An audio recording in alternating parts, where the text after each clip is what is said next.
Trends 2016. So welcome or welcome back, whatever the case may be, to the spectacular California Theater. And good afternoon, I'm Megan Kelly. I'll be moderating today's debate. Sorry to report that Donald Trump is still afraid to take the stage with me, so he won't be here today. And it took two mayors and a vice mayor to fill his big shoes, not his big hair. And we're going to start with the mayor's panel today. We're going to get right into it. So I'm going to be handling this, and I'm going to introduce the mayors here briefly. All their bios are in your packages, so if you take a look at your program, you can read all about them. Joining me on my left is Mayor Sam Liccardo from the city of San Jose. Mayor Liccardo recently became one of the youngest mayors in San Jose's history, and he's been quite busy during his brief tenure, as you can read in today's program. Next to my left is Mayor Libby Schaaf from the city of Oakland. Mayor Schaaf was born and raised in Oakland. She left her legal career at Oakland's largest law firm to follow her passion, building community while running the first centralized volunteer program for Oakland public schools at the Marcus Fisher Institute. And finally, we have Vice Mayor Teresa O'Neill from the city of Santa Clara. And first, I want to give a warm token of my appreciation to Vice Mayor O'Neill. We had Mayor Matthews confirmed last week, and as you probably all know, he resigned. And Vice Mayor O'Neill stepped in on short notice, so I appreciate that very much.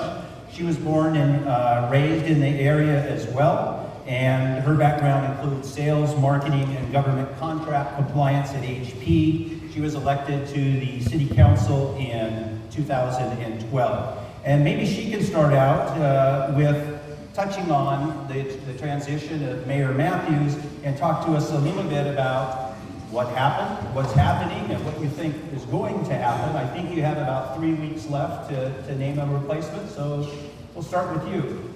Thank you.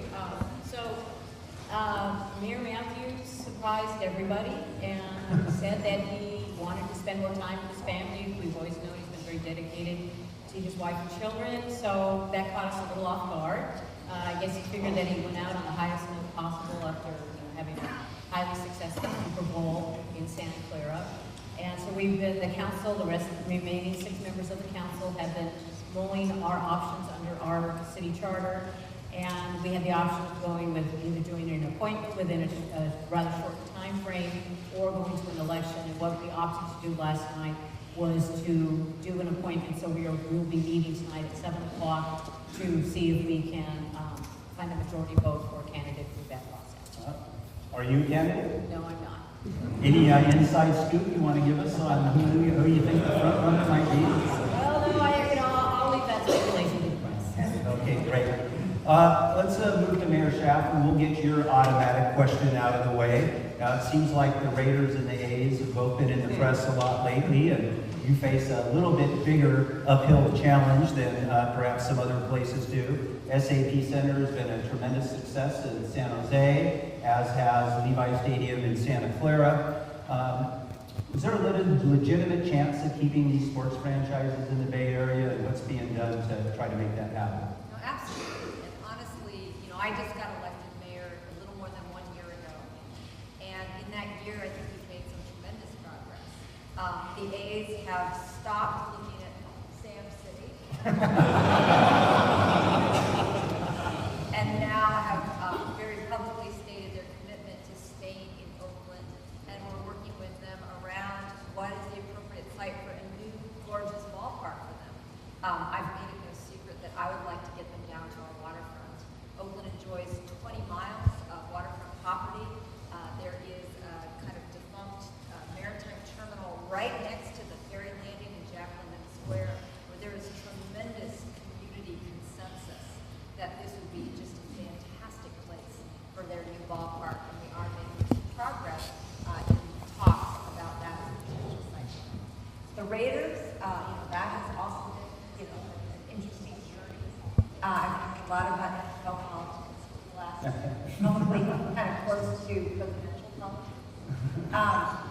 But we are really encouraged. The Raiders signing or agreeing to lease in Oakland for the next 3 years is really a sign, and they said this themselves, of seriousness about getting over the experience of trying to move to Los Angeles, but now focusing more on permanent home.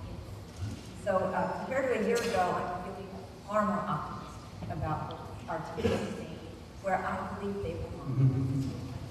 But doing so responsibly. I've been very clear that we're not going to be directly subsidizing stadium construction with taxpayer dollars, but this is the Bay Area.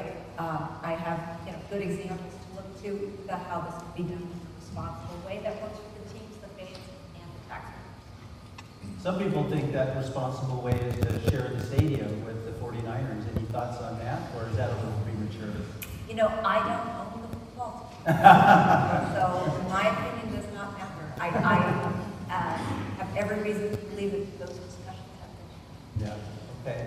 Mayor Liccardo, 30 seconds for rebuttal. No chance. San Jose's out of the picture. Well, how about them Sharks?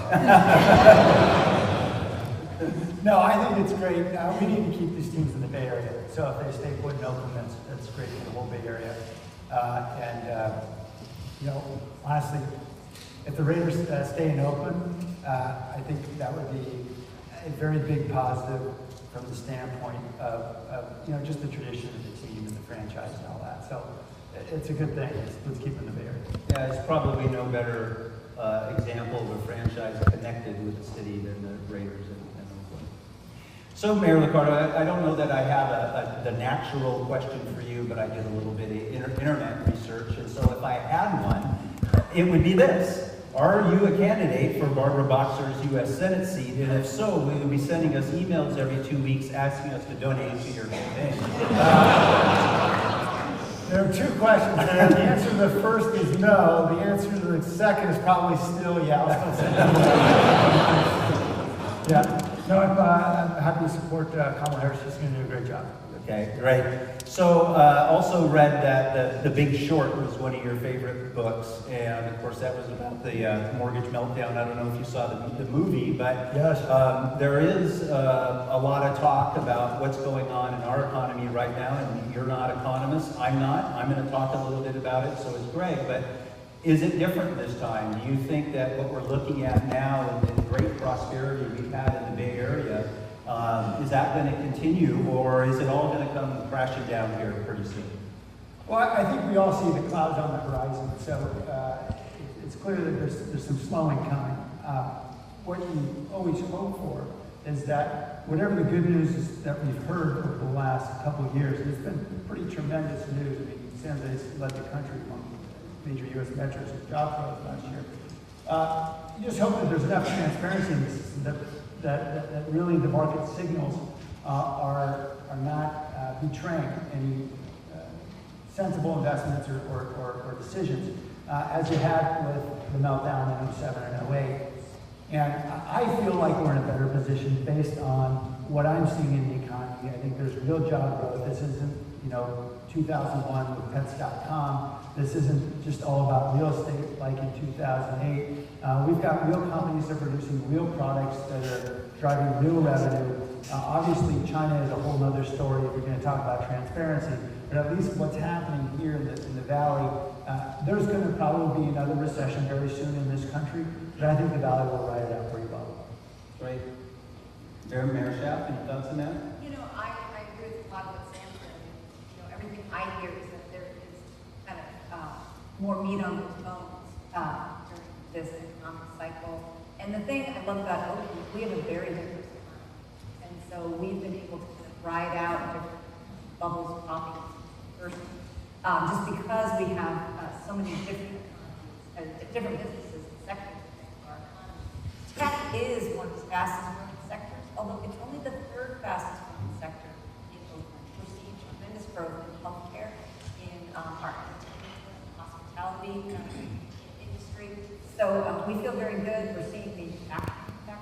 We're all really excited just for this country to see manufacturing coming back. So, again, we see a lot more substance behind this economic cycle and a lot more resilience to get through it. So, it's been described that you are making a play for big tech. You've got Silicon Valley brokers, developers out in the audience here also read that you'd like to see 17,000 units of new housing in the next 8 years. And at the Business Times Mayor's Economic Forecast, he said, quote, "I like tall buildings, especially near transit. Oakland is ready to densify." So tell us about your push to bring tech to Oakland, why Silicon Valley clients should consider Oakland, and how do you balance that with the needs of the folks living in the inner city and gentrification? How do you balance that? You know, that is the issue of our time. We're all dealing with that. And I wouldn't say that I'm out, you know, I love tech, I love all industries. I want to see my city revitalize and grow in a way that's responsible but also exciting.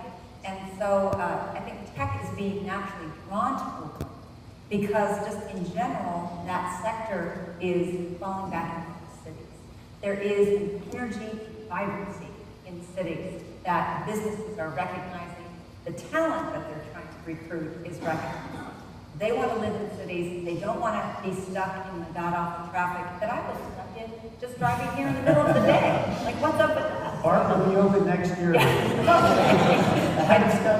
totally support you in that. And you know, there is a great synergy right now in the Bay Area among particularly the three big city mayors. We recognize that affordable housing, transportation are issues that we all share. But back to housing. I mean, even our advocates recognize that to address the problem of affordable housing, we need to build housing at all income levels. We need to build housing. Between 2010 and 2014, the Bay Area saw a growth of almost 500,000 private sector jobs, and yet we added 54,000 housing. That is why we have such a big problem today. And so, again, our advocacy community actually respects that. You know, as long as it's not in their backyard, then, you know, you have a little bit more robust discussion. But God, this is America. We live in a country where people protest and express their opinions. But I'm very clear that what is in the interest of my city and this region is densifying our cities, particularly near transit. We can get out of our cars, save the environment, save our sanity, and move forward as a country. Good. That's a good follow-up for Vice Mayor O'Neill, because I think Santa Clara, at least in the last few years, would have been one of the more progressive cities in terms of allowing densification, especially on a number of these projects that have been redeveloped. So how is your city working to balance the needs of, say, the younger generation and tech firms that are looking for more of a work-live, urban densified location against maybe the longer-term residents that decry the growth, the traffic, the school impacts, all important things, and cramming those people into smaller areas? How do you balance that? What's the city doing to mitigate those concerns and yet look to the future? Well, we are fortunate enough to have some areas on our north side, which is like north of the town train tracks, up to the bay, where we have a lot of one-story, two-story tilt-ups that kind of are on either side of the Great American Parkway. So there are areas such as the Yahoo property, which is about 50 acres, which is on the market now. And there are other areas where I've been advocating since I arrived on the Planning Commission 8 years ago, that we could densify in those areas. We have some of the same challenges as Mayor Liccardo in terms of height limits, you know, because we're under the flight path for San Jose Airport. But I think there's areas there that we could put more housing. We have the city center project coming right across the street from the stadium with a related company that will be coming for approvals in the coming months. We have other areas that we have indicated that are not right in the middle of single-family home neighborhoods, where there's the opportunity to leverage a lot of the transit infrastructure that is there, such as light rail, such as the Amtrak line, Caltrain, ACE train, the existing highway infrastructure. So we have many opportunities there. And I looked at what our numbers are projected for housing, and between that area and an area that exists over by the Santa Clara train station, between there and the San Jose Airport, where there's a potential where you could truly build an urban village right on top of transit. What we need to be doing, and what we're trying to do in Santa Clara, is examine our infrastructure, and that includes partnering with our school district to make sure that we're going to have all the right water, sewer, electrical capacity, which I'm always lauding our Silicon Valley Power in Santa Clara. You know, that's a huge attractor for us. So it's got to be a balanced approach, and I'm advocating that we make sure that we have the proper plans in place. think people get frustrated when they see that some of what's been happening is not in compliance with our general plan, which we did in 2010. I was on that general plan steering committee, and what I've been telling residents is we did not foresee the type of recovery that we've had. When we were looking at increasing density and the areas that we were going to designate, we did not anticipate that the job growth was going to happen at the rate that it has happened. And one of the things I tell residents, and they know that I'm trying to have a measure of growth, most of the state of California and most of the nation would love to have the problems we're having. Yes, they are problems, but they are also opportunities, and most places would die to have that kind of job. Well said, well said. So maybe continue on that chain of conversation. So the related project, big project, we had them on our stage, I think the year before last. Where does that stand, and what's your position on it? I think that that Mayor Matthews was considered to be pretty aggressive and pretty straightforward in terms of being in favor of densification, and that there's at least some talk that I've heard that the board is, or the council is relatively split on concerns of growth. What's your thoughts on the related project and the council in general, and if there's any shift now with Mayor Matthews' departure? Well, in terms of the related project, I've been very supportive of that in part. That's going to be built on land owned by the city of Santa Clara. So with the closure of the redevelopment agencies and the loss of revenue that we experienced there, which the sale of those properties is another something that's going to create energy in Santa Clara. We were looking for a way to recapture and generate new revenues for our residents. And the related project is one of the ways for us to do that. By partnering with them on land lease and building a podium over a landfill golf course, which is not fully utilized and has environmental issues. This is actually a better environmental solution.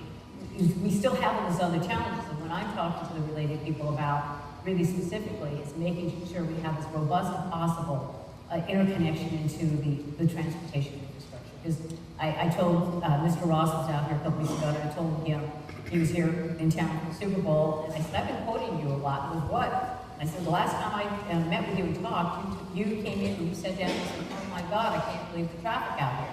And I've been saying, well, if he lives in Manhattan and he's a billionaire, and if he's feeling the traffic, what about the average person? He goes, oh no. So we're really working closely to make sure that those interconnections there, that where the light, we're right on top of the railroad lines and the light rail, and all of those things that we can mitigate a lot of impacts. If not, I mean, the car trips generated from there, it's just not acceptable. And so it's got to be through the transit. And one of the things as a corollary, really, or an add-on to the related project, right on the other side of Lafayette, we have an area we call Castle East. And that's an area that we have allocated. It's not on top of landfill. We are looking to redevelop that for housing. So let's do a shift a little bit, ask a little different question, and I'm only going to ask a couple more, and I'll look to the audience, so think about a question or two you might like to ask.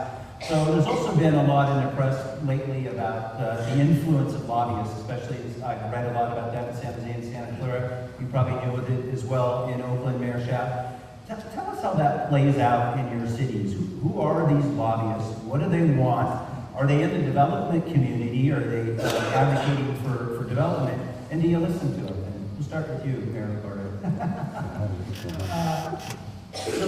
Yes, I do listen to them. I talk to lobbyists all the time. Yes, they're in the development community, and there may be a few of them out there. And I think the critical thing is, are we telling the public who we're talking to and what we're talking about? And City of San Jose, we have pretty strong sunshine laws that ensure that we report everyone we're meeting with throughout the week. And certainly we disclose council bias when we're about to vote. If there are additional conversations we should disclose. So those kinds of things happen through the process, and the important things that the public knows. Look, advocacy is going to happen regardless of whether you call it a person, a lobbyist, or a developer, or an attorney, or any other role that they fill. I think there's certainly plenty of there's plenty of spin around particular titles that you give folks, but the reality is that many folks recognize It's difficult to navigate big cities, and yes, occasionally, that means you gotta hire lobbyists, that's the way it goes. With that? You know, I know you gave a really short bio. You know, I actually, before I got elected mayor, worked with the city of Oakland in various political positions for 18 years, including for our now governor, Jerry Brown. And so by the time I became the mayor, I kind of already knew all of this. You know, I'm very focused on information that's going to help me make the best long-term decisions I can do. And I usually find that I get that best from the source. Although I agree with Sam that often navigating bureaucracies are really helped by people that are knowledgeable and lobbyists. That's the expertise that they bring. I'm finding that, you know, right now there's so many opportunities, and there is a political consensus around growth right now in Oakland, that I think that their role might not be as necessary at this moment in time as it has been in the past, just because I think there's just a lot of research. So I think that ebbs and flows based on the cycle and the political power in place. I think this political leadership is also very clear around community benefits, around our commitment to affordable housing, around our commitment to an equitable economy. And so I think we also are supported by a culture of corporate citizenship that actually aligns with those values as well. But I think that is another piece that lobbyists often help business people navigate, is kind of what is the culture of the city, and I think that is the service. Thank you. So in Santa Clara, just this spring, for the first time, we're going to be, putting into force a lobbyist ordinance, and part of that is because as Santa Clara's rate of development has increased, and it's not just developers, but it's other groups too. There was a lot more interest in Santa Clara, and there were things happening where actually people weren't aware that the people they were talking to were paid lobbyists, including some of our staff. You know, they thought they were talking to people in the community or whatever. They were just speaking from, you know, their own interest, and not necessarily. I mean, there's the flavor a little bit of it. Somebody who's a paid representative. So we want to have as much information as we can get. I tell residents, I listen to you, I come out to your homes and meet with you. Why shouldn't I meet with somebody who's a representative of a huge employer? You know, but I do believe that we can make that transparent to our community, and we're going to be doing that this spring. And I think the other piece, when I've started with the blessing of the council, a governance committee, and just as we had to step up on the ethics issue, we're looking at a lot of our practices in Santa Clara to make sure that they are at the level and the effectiveness that we need them to be in order to be a city that's now going to be on a much higher stage. You know, if I could add, I think both my colleagues made good points.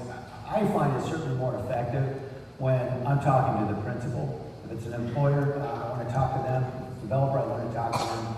It's much less effective to have a lobbyist in between, because you simply never know if the communication is clear and that it's getting from A to B to C. And so, you know, I know a lot of folks believe they absolutely need them. I think it's a lot less necessary than folks think. That the direct conversation is always more powerful. Okay, one more question for all of you, and then I'll look to the audience. But your stage, what's the biggest opportunity you have going right now in your cities? What's the biggest challenge that you have? If there's anything we can do to help. Mayor Liccardo? Well, I think that Libby and I would probably, actually all three of us may talk about the same challenges as fundamentally affordable housing and transportation. Those are the big hindrances to growth right now in our region. The good news is we've got a lot of opportunities to really improve our transportation infrastructure. In November, we expect there'll be a ballot measure to complete BART. Now it's under construction, so we open next year in Teresa. We got to get all the way through to Santa Clara, next to the airport, all the way through downtown. That's critical. We've got a lot of other transportation infrastructure to work on, both roads and rail. And I think there's going to be great opportunity for more housing, particularly in the downtown. We're revising the IR, we're going to expand by another 4,000 to 5,000 units.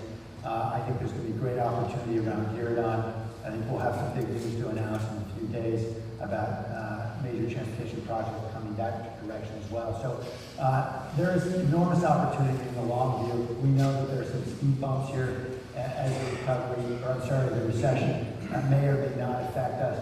But I think in the long run would be in great shape. And the thing you're most excited about? The thing I'm most excited about is I believe we've got the most incredible collection of talent anywhere in the world. And I say that I think really generally about the region, but that is going to continue to drive innovation and economic growth in our region. And as long as we can continue to encourage both the talent to come here, that is immigration, but also to grow the talent here. That means really stepping up in a big way in education. We're going to be just fine. Libby just announced a great initiative in Oakland called the Oakland Promise, I believe. A great commitment to ensure that kids have access to college. We're doing great things with after-school programs and libraries and on and on. That is going to be the focus of every big city mayor, I think, for the next decade. Oh my gosh, so much excitement. You know, this is an incredible time. I like to say people are finally discovering our awesomeness. I mean, we have the best weather in the world. I mean, Sam was there for our Warriors victory parade, and you had your job down looking at our gorgeous downtown, beautiful buildings, architecture. We have a gorgeous lake on the edge of our downtown. I mean, it is like a stunningly beautiful city. And what really excites me is we are going to get our arms around in a sustainable way some of the long challenges the cities have. We are getting substantially safer. Safety has always been an issue for Oakland. I have a phenomenal police chief who's really seen. We have, in 3 years, we have reduced shootings and gun violence by 40%. Just significant in safety. I think the challenge is also the thing that excites me the most, and Sam gave you a preview. I want to train your workers of tomorrow.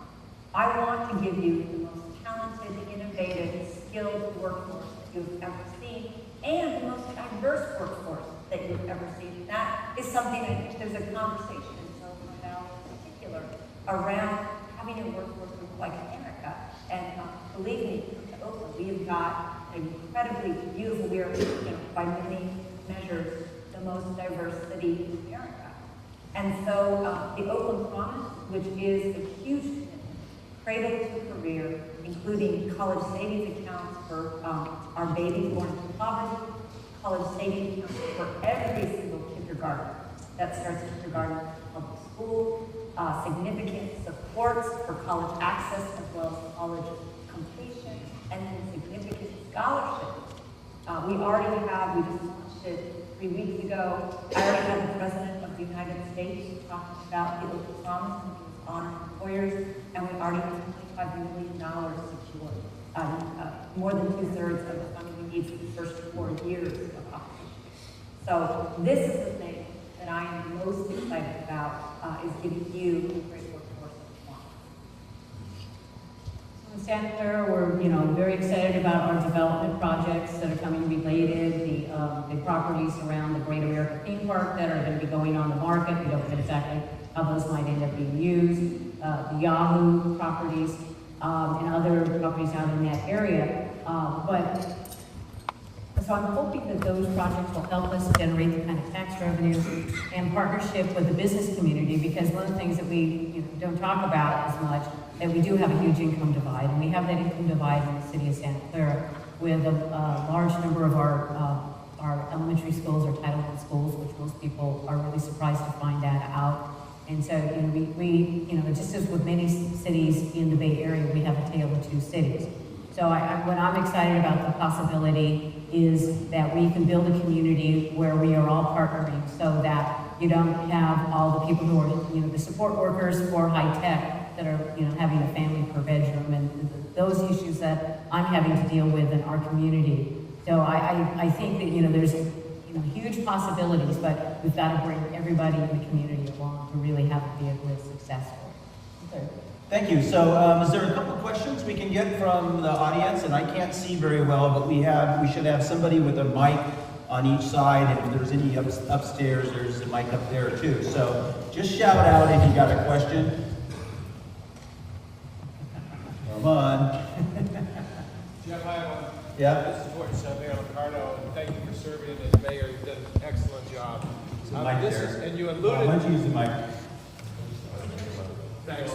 You alluded to it, which is the next to the Liccardo station, and that is a big piece of property that was going to be the A stadium, which is probably not going to happen. So you have a big piece of property. What do you think is going to happen there? I think it's going to be a great opportunity for potentially headquarters or major corporate campus mixed with entertainment and retail. And thank you for the question, by the way. I am really excited about the possibilities in Diridon. Certainly, we've already done the planning, so the city's ready to roll. We've got to get a lot of those public sector partners around the table and ensure that we're all moving together, because there's some divided ownership there. But I'm confident we can do that pretty readily. And with the extraordinary amount of infrastructure that's coming into that area, between high-speed rail, BART, ACE train, Caltrain, light rail, et cetera, we're going to have about 600 trains a day moving through that station by the time of full build-out. And that is a great opportunity for a central place for our city. So a lot more to come. We've had a lot of interest, certainly from major employers that have been sniffing around, but no big announcements yet. Question? Okay. Brian Mason with Colliers, and along the same lines, rumor is that both Google and Apple have been looking at that project as well as maybe the Channel project. Can you comment on that? I heard those rumors. One thing I know is that the Oakland A's are not sniffing there. Channel Crow's got 1 million square feet that they're ready to go build on. We're working out some of the final details of that. We want to make that happen quickly. And there's several more million square feet very close by, and so it's a great opportunity for a major corporate campus. I think what our city offers that I know some smaller towns to the north west of us, do not, is the opportunity to scale. We're seeing in Palo Alto where there's a cap, a Mountain View where there's limitations. Understandably, there's suburban communities that are saying, look, we're full. and we've got a great opportunity in San Jose to allow tech companies to be able to spread their wings. And so I would not be surprised if it was a large employer like that. Apple's taken up, as you know, 4 million square feet just to the north of the downtown. So I'm certainly happy to see they have such a voracious appetite. I hope it continues in the months ahead through whatever challenges we might face in the economy. So you know when you want to Oakland has 4 high-rise office towers fully entitled, but not broken ground yet. They're all right on BART station. And then we have another, the AT&T building. Looks like it's going to sell. AT&T is going to be out of there by September. That is where people are repurposing that as a tech campus. I heard a rumor every week about the Sears building being sold to Google, but it turned out it was Uber. There's the potential to go up right on top of public transportation, which is another great asset. We have more BART stops than any other city, including San Francisco, in the whole BART system. Yeah, Libby makes a great point here. We're finally seeing tech recognize the value of being in an urban center. And certainly that happened over many years in San Francisco and now throughout the valley and the region, because they recognize what talented, creative people want to live in a vibrant place. Even if many of these employees could afford to live in our beautiful suburbs, they wouldn't choose to do so. They want to be somewhere that's cool. And Oakland offers that urban option. San Jose is offering that urban option as our downtown is densifying quickly. And I hope that we're going to see that kind of the response from the tech community, because we simply can't build freeways fast enough. We can't tax ourselves fast enough to pay for transportation infrastructure, to build spaceships in suburban campuses. It just doesn't work. So I think for each of you, it's the city's have benefited from this tremendous growth that we have. And we haven't had to do the dog and pony show as much for the Googles and Apples because they needed the space. But I know that in our business, one of the things we hear a lot is the bureaucracy, the cost, the permitting, the fees. Title 24 now is really hitting us and our clients really hard, but we're able to kind of get through it because the prosperity of the region. So maybe just touch on, just briefly, what kind of incentives are available through the city right now, or what's being done to either expedite the processes or to reduce the costs, which are the two things that we all look at. We've certainly had various fee waivers, and we continue to do so, particularly for high-rise in the downtown. What we think is the most significant incentive, though, is getting through the process quickly. So being able to title and get a site development permit within 85 days for a high-rise tower and one South Market, and then less than that. I think we beat that record for the two towers that Teresa's just breaking ground on now. Really demonstrates that we can mobilize quickly at the speed you need to move at. We recognize it's been an ongoing challenge, certainly with the city of San Jose, as we lost an awful lot of our workforce through the Great Recession. But we are now transitioning to a more digital age, finally. You can now get your permits online increasingly. That's good news. We're now implementing new software and permitting planning departments that I believe is going to significantly improve both the speed of the process as well as the accountability and transparency of the process. We know we've got a lot more work to do, but I think the indications we're seeing, certainly with these major projects, as we saw with the Samsung America's headquarters, was great success in moving at very high speeds to get major projects through the process. We're using something called area-specific plans, and it's where the city actually does community outreach. We get all the public buy-in for change of use or higher density. Then we actually do the rezoning. We do CEQA. We do the environmental clearance for you. And so that saves years and, can be millions of dollars for a developer who now knows with certainty there's community support for this particular density and use. The zoning's in place, the environmental is clear. And so we have seen that just, particularly an area called Bravo Valdez, or our former Auto Road. That place is just on fire. As soon as we approved that area-specific plan, parcels just sold like popcorn. Right now, we're doing the area-specific plan for our downtown and our Jacqueline Square waterfront district. Very hot area already, and so we anticipate that as we finish that, people are going to come. The other thing we're going to experiment with is particularly around trying to speed up the housing construction. Taking certain types of housing and maybe having some automatic over-the-counter approval. People are a little nervous about it. We're probably going to do it as a pilot, but we're looking at ways to speed up the process to be around housing. That is the kind of thing that a big housing cabinet that I've had in the last. Vice Mayor O'Neill? Santa Clara, we have relied on, I mentioned Silicon Valley Power, so we really look to some of our major users. We are willing to negotiate rates for electric power. We have a dark fiber network in our commercial area that, is what Google Fiber is now offering, but we already have that in place to offer to many of our commercial customers. We don't have a number of the taxes that exist in other surrounding localities, and we are looking forward very soon to be able to hire a new planning director to replace Kevin Riley, who retired at the end of the year. And we've actually engaged contract companies to help us with some of the functions, because we've just been overwhelmed with the amount of applications for development. So we're hoping that we can speed those applications up.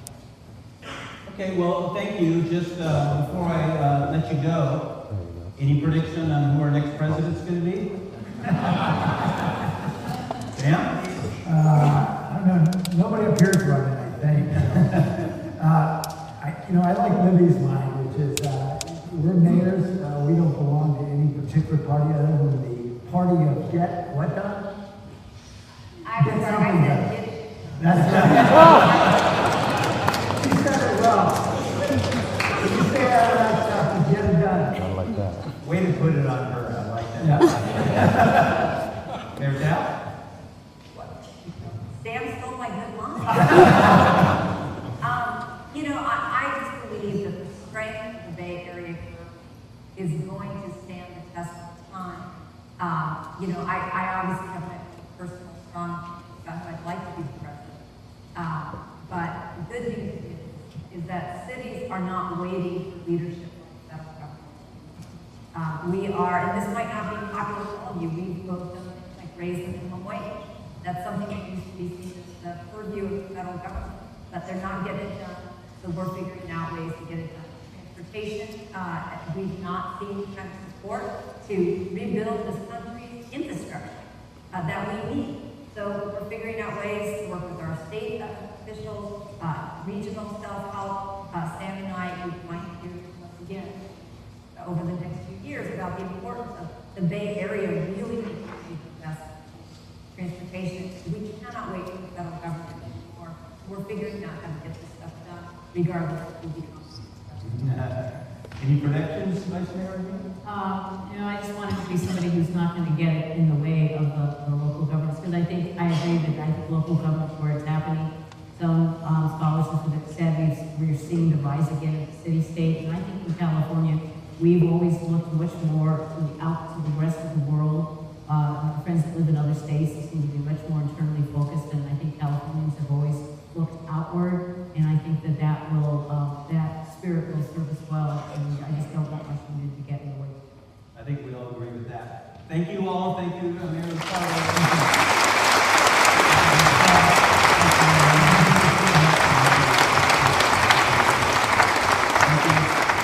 Thank you very much.